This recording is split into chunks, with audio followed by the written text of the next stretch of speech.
Hello friends, welcome to banking today channel. आज हम इस वीडियो के माध्यम से ईएमआई मोराटोरियम में बने ब्याज पर ब्याज को दिए जाने वाले छूट से संबंधित सुप्रीम कोर्ट और आरबीआई तथा गवर्नमेंट के बीच चल रहे हियरिंग्स और इस ब्याज माफ़ी का लाभ किसको किसको मिलेगा तथा यह बात कहां तक पहुंचा है और लास्ट में यह ईएमआई मोराटोरियम लेने वालों को ब्याज में ब्याज के छूट दिए जाने पर कितना तक फ़ायदा होगा, उससे एक एग्जाम्पल के थ्रू समझेंगे। तो वीडियो को आखिरी तक जरूर देखिएगा और आपने बैंकिंग टुडे चैनल को यदि सब्सक्राइब नहीं किया है तो अभी सब्सक्राइब कर लीजिए ताकि हमारे सारे वीडियोस आप तक पहुंचता रहे। तो चलिए शुरू करते हैं। जैसे कि आपको पता होगा कि विश्वव्यापी कोरोना महामारी के वजह से पूरे इंडिया में प्रधानमंत्री मोदी जी के द्वारा 25 मार्च को लॉकडाउन अनाउंस किया गया था, जिसके वजह से काम धंधे बंद हो गए और कई सारों की नौकरी चली गई या फिर सैलरी आधी हो गई, जिसकी वजह से बहुत सारे लोग जिन्होंने लोन लिया हुआ था वे अपने लोन के ईएमआई चुकाने की स्थिति में नहीं थे, जिसको देखते हुए आरबीआई के आदेश पर बैंकों और फाइनेंशियल इंस्टीट्यूशंस के द्वारा लोगों को पहले 3 महीने का ईएमआई मोरेटोरियम दिया गया, मार्च, अप्रैल और मई मंथ्स के लिए। और जब स्थिति में सुधार नहीं हुआ तो इस मोराटोरियम को और आगे 3 महीने के लिए बढ़ाते हुए जून, जुलाई और अगस्त तक के लिए बढ़ाया गया। इस प्रकार से टोटल 6 मंथ्स का किस्त नहीं चुकाने का मोहलत मिल गया। लेकिन बैंकों के अनुसार इस 6 मंथ्स के ईएमआई मोराटोरियम के दौरान बैंकों के द्वारा ब्याज जोड़ा जाना है और इस ब्याज पर भी फिर से ब्याज जोड़ा जाना है। तो यदि यह तरीका फॉलो होता है तो ब्याज पर जो ब्याज बनेगा उसको मेन लोन अमाउंट मतलब प्रिंसिपल में मूलधन में जोड़ दिया जाएगा। अब क्योंकि ब्याज को मूलधन में जोड़ दिया जाएगा तो इस ब्याज का भी ब्याज बनेगा, मतलब इंटरेस्ट ऑन इंटरेस्ट, जिसे बैंक के भाषा में कंपाउंड इंटरेस्ट चक्रवृद्धि ब्याज बोला जाता है।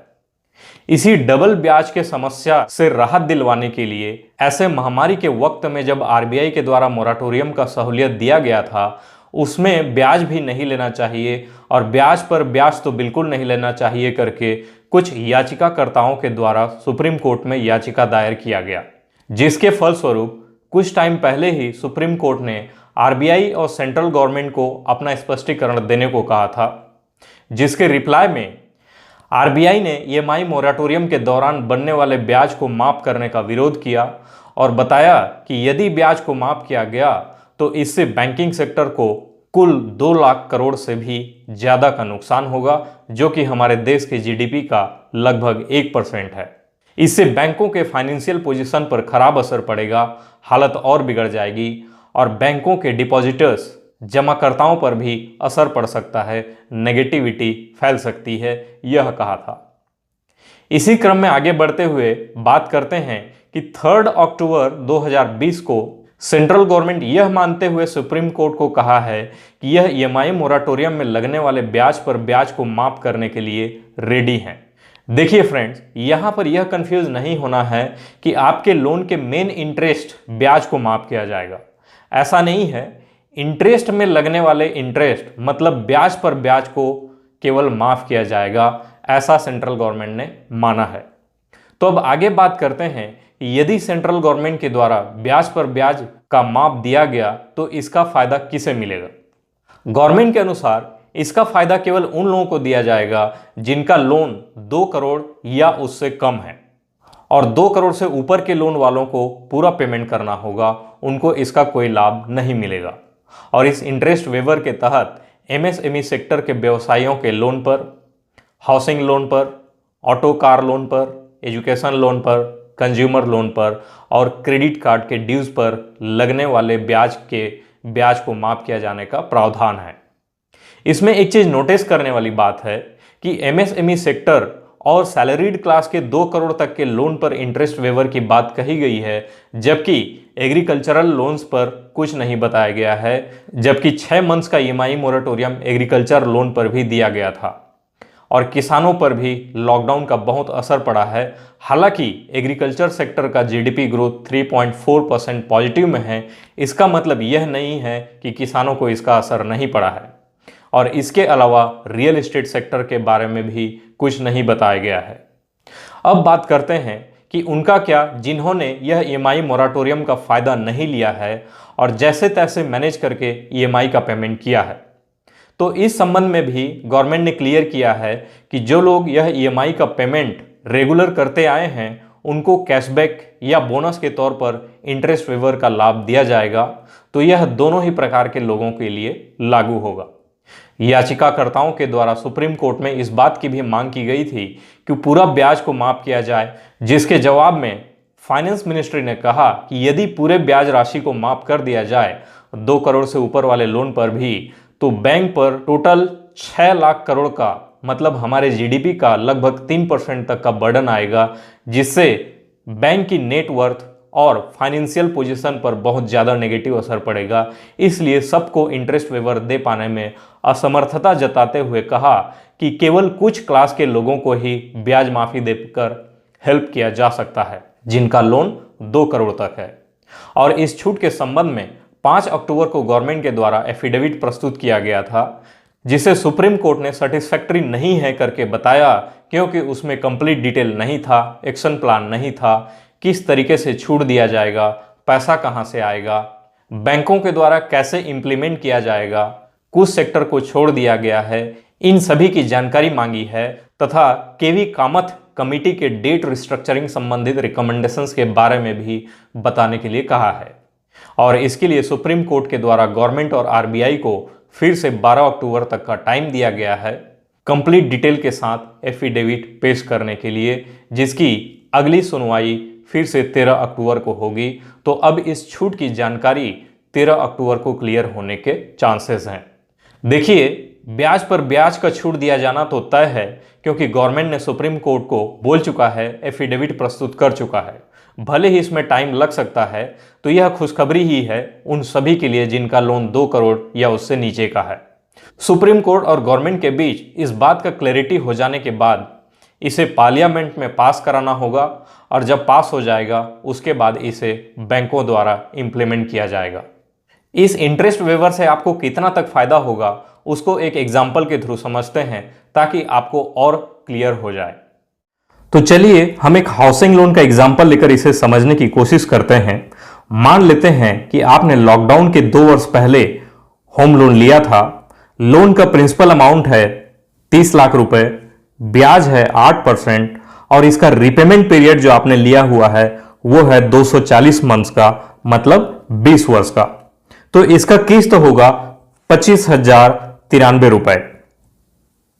मतलब कि लॉकडाउन के पहले तक 25,093 रुपए का किस्त हर महीने चुकाते आए हैं। ये जो किस्त है इसका कुछ पोर्शन प्रिंसिपल अमाउंट का होता है और शेष ब्याज का। अब कौन से मंथ में कितना ब्याज लग रहा है उसे देखने के लिए हमको इस लोन का रीपेमेंट शेड्यूल देखना होगा। रीपेमेंट शेड्यूल देखने के लिए यहां दिए फुल डिटेल्स को क्लिक करते हैं। फ्रेंड्स, कुछ ईएमआई कैलकुलेटर में इसे स्टैटिस्टिक्स नाम दिया होता है, तो यदि आप ईएमआई कैलकुलेटर डाउनलोड करके अपने लोन का ईएमआई ब्याज का डिटेल देखना चाहें तो अकॉर्डिंगली क्लिक करके देख सकते हैं। फुल डिटेल्स को क्लिक करने के बाद हमको मंथ वाइज किस्त में से मूलधन और ब्याज का बाइफर्केशन मिल जाता है। यहां पर एक चीज और समझ लीजिए कि कोई भी बैंक या फाइनेंशियल इंस्टीट्यूशंस अपने लोन में से पहले ब्याज की राशि को ज्यादा वसूलता है। यहां पे इंटरेस्ट वाले पोर्शन को देखिए, ये ज्यादा है प्रिंसिपल वाले पोर्शन से, और इन दोनों का टोटल हर मंथ का उतना ही है जितना ईएमआई आया है इस लोन का 25,093 रुपए। इस मंथ का इस दोनों को प्रिंसिपल प्लस इंटरेस्ट को आप टोटल करेंगे तो इतना ही आएगा। इसका भी ठीक वैसे ही इसका भी। अब इसमें शुरू के 24 मंथ्स को छोड़ देते हैं, क्योंकि 2 साल पेमेंट के बाद लॉकडाउन हुआ है और हमने ईएमआई मोराटोरियम 25वें मंथ से 30वें मंथ तक लिया है, यहां से यहां तक। और यदि इस पूरे 6 महीने का केवल ब्याज राशि को हम यदि टोटल करें तो यह बनता है 1,14,115 रुपए। अब यदि गवर्नमेंट के द्वारा ब्याज का ब्याज में छूट नहीं दिया जाता है तो बैंक्स के द्वारा इस ब्याज राशि को 24 मंथ्स के ईएमआई चुकाने के बाद जो मूलधन बचता है उसमें जोड़ दिया जाएगा। और अब इस बचे हुए मूलधन और 6 महीने को ब्याज को यदि हम टोटल कर दें तो यह बन जाता है 29,82,032 रुपए। अब आपके लिए यह राशि नया मूलधन होगा और अब हम लोन के बचे हुए टाइम 240 मंथ्स में 24 मंथ्स घटा देंगे तो बचेगा 216 मंथ्स। तो 216 मंथ्स का हमारा नया किस्त बनेगा। उसके लिए फिर से ईएमआई कैलकुलेटर निकाल लेते हैं। अब यहां पे हम नया प्रिंसिपल अमाउंट ले लेंगे 29,82,032 रुपए।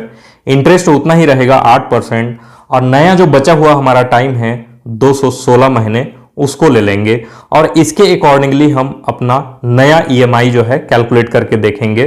तो नया ईएमआई बन जाएगा 26,092 रुपए और नए ईएमआई और पुराने ईएमआई दोनों का यदि हम डिफरेंस निकालें तो डिफरेंस आ जाएगा 999 रुपए।